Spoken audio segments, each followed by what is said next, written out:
This is Las Vegas Real Estate Now, where we bring you the 3 E's: educate, empower, and engage. I'm your host, Harvey Blankfeld, along with our co-host, Shelley Brown, and we've been selling homes here in Southern Nevada since 1988. Shelley and I are also very proud to be part of the Real Estate Radio Network. That is a national network of local real estate professionals delivering timely, balanced truths about local market conditions. And in studio with me, I have Ben Grove from Spectrum Inspection Group, and I also have Darren Welsh, who's our corporate counsel at Berkshire Hathaway Home Services. One of the big things in our market right now is the influx of solar, Ben, and we've got a lot of homes out there, both that have purchased and or leased solar systems. Tell me how that affects you guys in terms of inspections.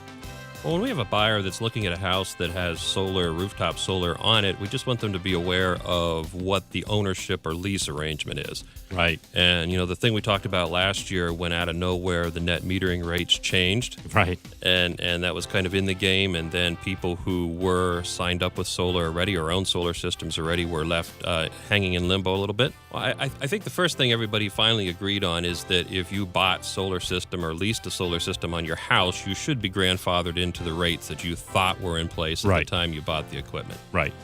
Yeah. The financial calculations should still be in place for us. And their argument was, and I understand the argument, this means that the people who can afford solar systems, people with more resources, are going to be able to get a smaller energy bill, and it's going to impact and raise everyone else's energy bills as a result of that. But it's not really necessarily the case, and it's such a small percentage that actually do have solar. But it looks like the future, though, is not with net metering. Because Arizona just passed some votes here recently to move away from net metering. Really? The way Nevada has and California has to some extent, too. So whatever the future holds, I don't think it's going to be net metering. Interesting.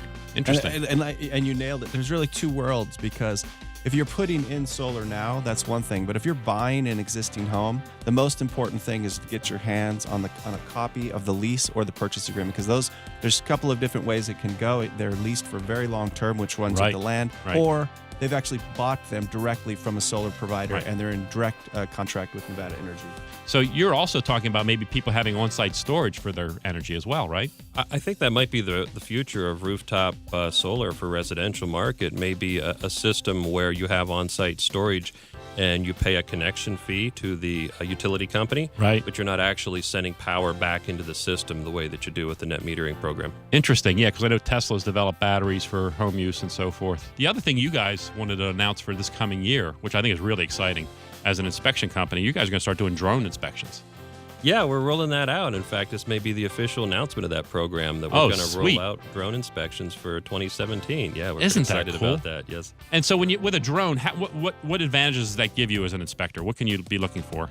Well, a number of things. We can do overall property assessments, so we can get a different view, a different angle on their property, but mainly to access areas that might not otherwise be accessible, and especially two-story roofs, so we can get a much better look at two-story roofs that we may not otherwise be able to access. But defective plumbing, high-tech and defective fittings out there, what's the latest on those, Ben? What are you hearing?